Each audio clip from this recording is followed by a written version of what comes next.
મજામાં? પહેલા સેમેસ્ટરમાં મેં તમને કહ્યું હતું કે આપણે આગળ આઝાદી મળી એ પહેલા અનેક સત્યાગ્રહ થયા હતા. 1857 સ્વાતંત્ર્ય સંગ્રામ, ત્યાર પછી ગાંધીજીએ પણ અનેક એવી ચળવળ ચલાવી હતી. તો આપ સૌ જાણો છો કે આપણા રાષ્ટ્રપિતા કોણ છે? મહાત્મા ગાંધીજી, જેને આપણે મહાત્મા જ કહીને બોલાવીએ છીએ, બાપુજી કહીને બોલાવીએ છીએ, ગાંધીજી કહીને બોલાવીએ છીએ. આપણો આઝાદ થયો 15મી ઓગસ્ટ 1947. એ પહેલા પણ અનેક સત્યાગ્રહ થયા. અંગ્રેજોએ આપણા પર અનેક વર્ષો સુધી રાજ કર્યું હતું. તો આઝાદી મેળવવામાં ગાંધીજીએ અનેક એવી ચળવળો કરી હતી. તો આજે તમે સમજી ગયા છો કે આજે આપણે ગાંધીજીનો જ પાઠ ભણવાનો છે, જેમણે જે ચળવળ કરી હતી એના વિશે. તો આપણો પાઠ છે મહાત્મા ગાંધીના માર્ગ 1. બરાબર? તો પહેલા તો આપણે પ્રાથમિક માહિતી મેળવીશું ગાંધીજી. તો ગાંધીજીનું પૂરું નામ છે મોહનદાસ કરમચંદ ગાંધી, અને તેમનો જન્મદિન આપણને ખબર છે કે 2 ઓક્ટોબર આવે છે, આપણે ઉજવીએ છીએ 2/10/1869. જન્મસ્થળ કયું છે? પોરબંદર, જે કીર્તિ મંદિર તરીકે ઓળખાય છે. તેના માતાનું નામ છે પૂતળીબાઈ અને પત્નીનું નામ છે કસ્તુરબા. તેમના રાજકીય ગુરુ કોણ હતા? ગોપાલકૃષ્ણ ગોખલે. અને આધ્યાત્મિક ગુરુ કોણ હતા? શ્રીમદ રાજચંદ્ર. નિર્વાણ દિન 30 જાન્યુઆરી 1948 કેવી રીતે થયું એ પણ આપણે જોવાનું છે. આગળ એનો પાઠ આવશે ત્યારે. તેમની આત્મકથા કઈ છે? સત્યના પ્રયોગ. સમાધિ ક્યાં આવેલી છે? રાજઘાટ કહેવાય છે, એ રાજઘાટ તરીકે ઓળખાય છે, અને દિલ્હીમાં આવેલી છે. તો અહીં આપણે ગાંધીજીની પ્રાથમિક માહિતી મેળવી. ગાંધીજી જન્મસ્થળ તો પોરબંદર છે. તેઓ આગળ ભણવા માટે રાજકોટ પણ ગયા હતા અને બેરિસ્ટરી પદવી મેળવી હતી. અને બેરિસ્ટરી પદવી મેળવવા, વકીલાત કરવા તેઓ દક્ષિણ આફ્રિકા ગયા હતા. અને ત્યાં પણ જાય છે તો શું છે જુએ છે તો જે ગોરાઓ જે છે ત્યાં દક્ષિણ આફ્રિકાના મૂળ વતનીઓ છે તેની સામે જે કાળા ગોરાનો ભેદભાવ જોવા મળે છે. અને ગોરાઓના પ્રમાણમાં જે ભારતીયો ત્યાં રહેતા હતા તેઓને પણ હકો મળતા નહોતા ભારતીયોને.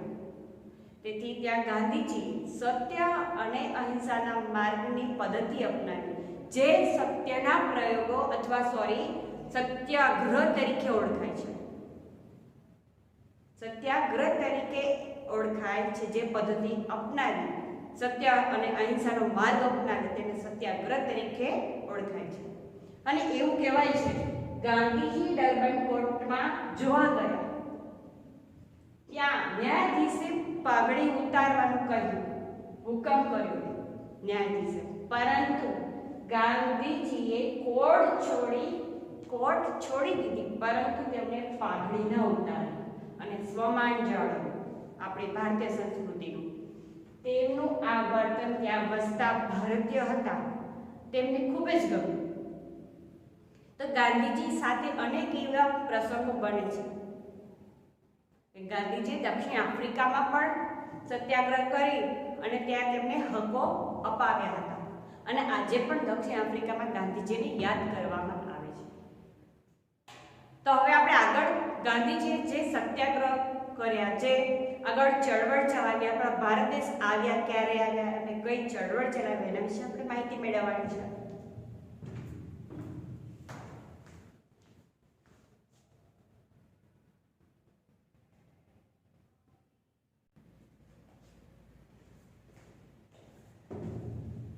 ગાંધીજી દક્ષિણ આફ્રિકાથી ઈસવીસન 1915માં 46 વર્ષની ઉંમરે આપણા ભારત દેશમાં આવે છે. અને દક્ષિણ આફ્રિકામાં આપણે જો ગોરા અને કાળાની રંગભેદની નીતિ હતી, ત્યાં પણ તેમણે આંદોલન કર્યું હતું સત્યાગ્રહ દ્વારા. જે રંગભેદ નીતિને સફળતા મળી હતી, તેના જ કારણે તેમને આંતરરાષ્ટ્રીય સ્તરે તેમને માન સન્માન અને આદર ભાવ કરતા હતા. તેમનું માન વધી ગયું હતું કે આ પુરુષ મહાપુરુષ છે અને આ કંઈક કરશે. તો જ્યારે તેઓ આવ્યા દક્ષિણ આફ્રિકાથી, ત્યારે મુંબઈના એપોલો બંદર પર આવ્યા ત્યારે તેમનું ભવ્ય સ્વાગત કરવામાં આવ્યું હતું. અને ત્યારબાદ ગોપાલ કૃષ્ણ ગોખલેના કહેવાથી ગાંધીજીએ શું કર્યું? પહેલા વર્ષે આખા દેશનો, ભારત દેશનો પ્રવાસ કર્યો અને શું સમસ્યા છે તેના વિશે જાણકારી મેળવી અને ત્યારબાદ લોકોની જરૂરિયાત અને પરિસ્થિતિ સમજી કે જરૂરિયાત શું છે અને આપણા ભારત દેશની પરિસ્થિતિ કેવી છે, કારણ કે તે વખતે અંગ્રેજોનું શાસન આપણા ભારત દેશ ઉપર હતું જ. અને પરિસ્થિતિ અને જરૂરિયાત સમજવાનો પ્રયાસ કર્યો ગાંધીજીએ પહેલા. ત્યારબાદ એક વર્ષ બાદ ગાંધીજીએ 25મી મે 1915 ના દિવસે 25મી મે 1915 ના દિવસે અમદાવાદ, આપણા ગુજરાતમાં જ આવેલું છે, અમદાવાદના કોચરબમાં સત્યાગ્રહ નામનું આશ્રમની સ્થાપના કરી. અને તે પછીના એક વર્ષ બાદ તે આશ્રમ સાબરમતી નદીના કિનારે લઈ જવામાં આવ્યો. આપણે આજે પણ યાદ કરીએ છીએ સાબરમતી કે સંત, એ તમને પંક્તિ યાદ હશે.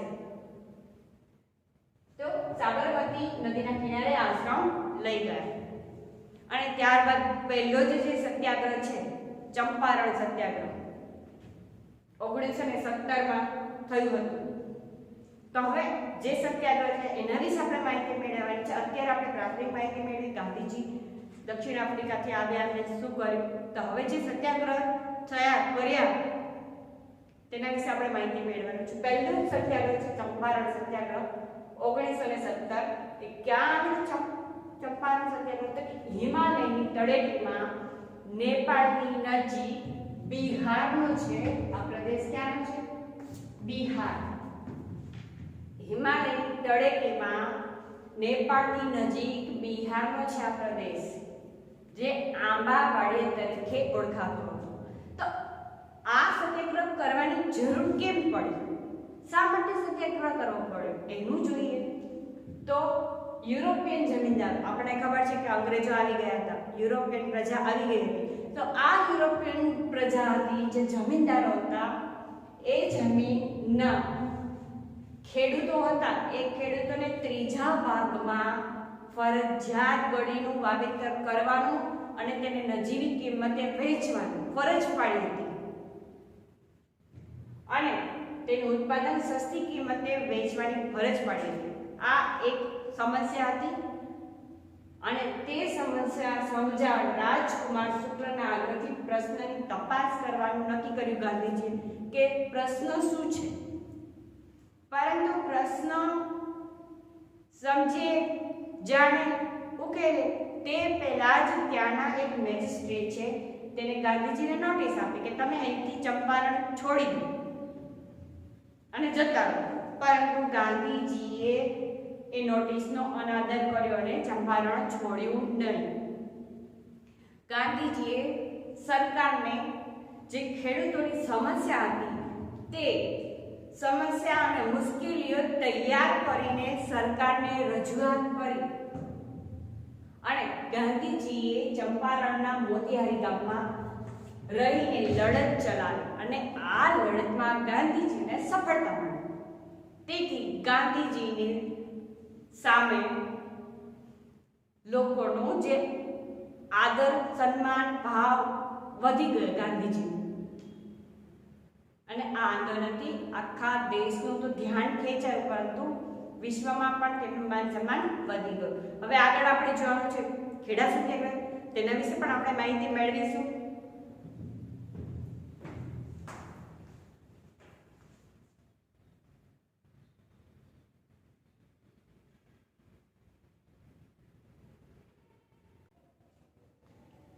ખેડા સત્યાગ્રહ 1917.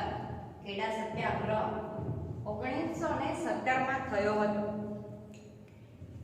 ખેડા સત્યાગ્રહ કેમ કરવામાં આવ્યો? એમ કારણ શું છે? 1917 ખેડા જિલ્લામાં અતિવૃષ્ટિ થઈ તેના કારણે પાકને નુકસાની થઈ. અતિવૃષ્ટિ થાય તો પાકને નુકસાન થાય છે અને આ પાકને નુકસાન થયો છતાં ત્યાંની જે સરકાર છે, બ્રિટિશ સરકાર, તેમને મહેસૂલ માફ ના કર્યું, મહેસૂલ ભરવાનું જ કહ્યું, તમારે મહેસૂલ ભરવું જ પડશે. તો આ સત્યાગ્રહ એટલે જ કરવો પડે કારણ કે મહેસૂલ ક્યાંથી ભરે? પાક તો નાશ થઈ ગયો, તો જે એ કમાઈ આવક થાય તો એમાંથી મહેસૂલ ભરે, પણ પાક નાશ થયો હતો અને બ્રિટિશ સરકારે કોઈ મદદ કરી ન હતી, ઉલટાનું મહેસૂલ ભરવાનું કહ્યું હતું. અને તે ગાંધીજીની આગેવાની હેઠળ ખેડૂતોએ બ્રિટિશ સરકાર સામે સત્યાગ્રહ કર્યો અને ગાંધીજીએ ખેડૂતોને કહ્યું કે સરકાર આપણી માંગણી ન સ્વીકારે તો મહેસૂલ ભરવાનું નથી, આપણે મહેસૂલ ભરવાનું નથી. અને ગાંધીજીની હાકલને માન આપીને આપણે જેને ઓળખીએ છીએ સરદાર, તે સરદાર વલ્લભભાઈ પટેલે પણ પોતાની વકીલા છોડીને આ આંદોલનમાં જોડાયા અને જોડાયા. અને ગાંધીજીની સાથે સરદાર પટેલ આંદોલનમાં જોડાયા અને ગાંધીજીએ કમિશનરને પત્ર લખીને જણાવ્યું કે જો નબળી સ્થિતિવાળા ખેડૂતોને મહેસૂલ માફ થશે તો સારી પરિસ્થિતિવાળા જે ખેડૂતો છે તે મહેસૂલ ભરી દેશે. અને અંતે કમિશનરને, જ્યાં તે કમિશનર હતા તેને હુકમ કર્યો 1918માં કે વાંધો નહીં, ચાલશે, ઓકે, સારી પરિસ્થિતિવાળા ભરી દેશે. અને આ આંદોલન સફળ થયું. આ આંદોલનથી શું થયું? તો ખેડૂતોને જે સરકારનો ડર હતો તે ડર દૂર થયો અને ખેડૂતોને એક જાગૃતિ આવી, પ્રજામાં જાગૃતિ આવી અને આંદોલન સત્યાગ્રહ કરવા આગળ પણ તૈયાર થયા. આ જે લડત હતી તે પરિણામની દ્રષ્ટિએ નહીં પરંતુ સિદ્ધાંતની દ્રષ્ટિએ મહત્વની હતી. અને ગાંધીજીને પણ સરદાર વલ્લભભાઈ પટેલ જેવા સાથી સમર્પિત મળ્યા અને તેમને પણ અનેક સત્યાગ્રહ આંદોલનનો પણ સાથ આપ્યો હતો. જે સરદાર વલ્લભભાઈ પટેલ નિષ્ઠાવાન, પ્રામાણિક, લોખંડી પુરુષ મળ્યા, ગાંધીજીને એમનો સાથ મળ્યો અને આ સત્યાગ્રહ સફળ આંદોલન થયું. ત્યાર પછી છે રોલેટ એક્ટ, જે 1919માં રોલેટ એક્ટ એ શું છે? તો કે જ્યારે પ્રથમ વિશ્વયુદ્ધ થયું, તો પ્રથમ વિશ્વયુદ્ધ 1914માં થયું હતું, પૂરું 1918માં થયું. તો આ વિશ્વયુદ્ધમાં કોણ જીત્યું હતું? તો ઇંગ્લેન્ડ જીત્યું હતું. અને તે સમયે બ્રિટિશ સરકારે રોલેટ એક્ટની જાહેરાત કરી. હવે એમાં શું હતું? તો કે કોઈ પણ વ્યક્તિની ધરપકડ થઈ શકે અને ખાસ અદાલતમાં તેમનો કેસ ચલાવવામાં આવે, તેને જેલમાં પણ પૂરી દેવામાં આવે.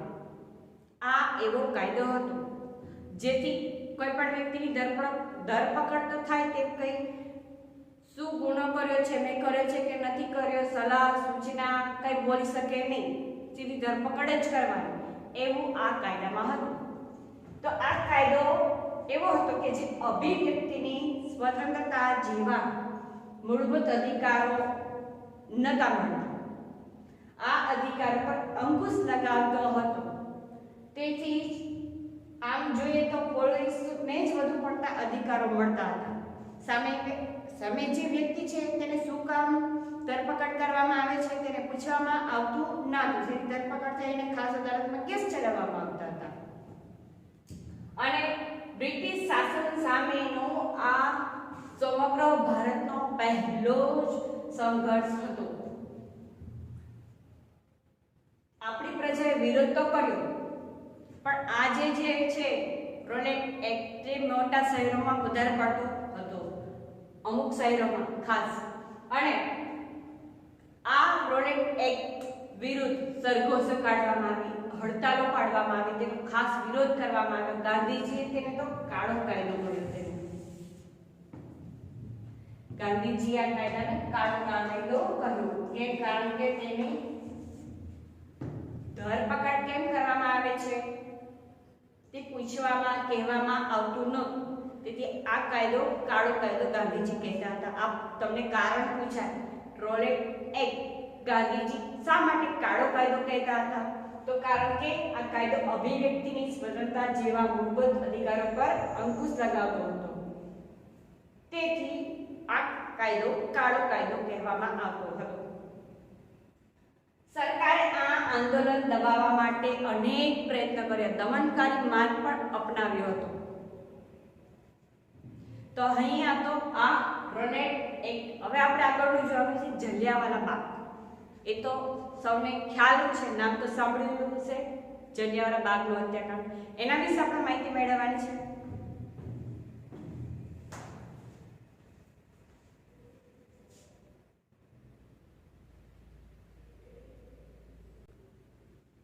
વિદ્યાર્થી મિત્રો, જલિયાવાલા બાગનો હત્યાકાંડ 1919માં થયો હતો. તેના વિશેની માહિતી આપણે આવતીકાલ મેળવીશું. આજે આપણે ચંપારણ સત્યાગ્રહ, ખેડા સત્યાગ્રહ અને રોલેટ એક્ટ વિશે માહિતી મેળવી. ફરી મળીશું. Okay, thank you.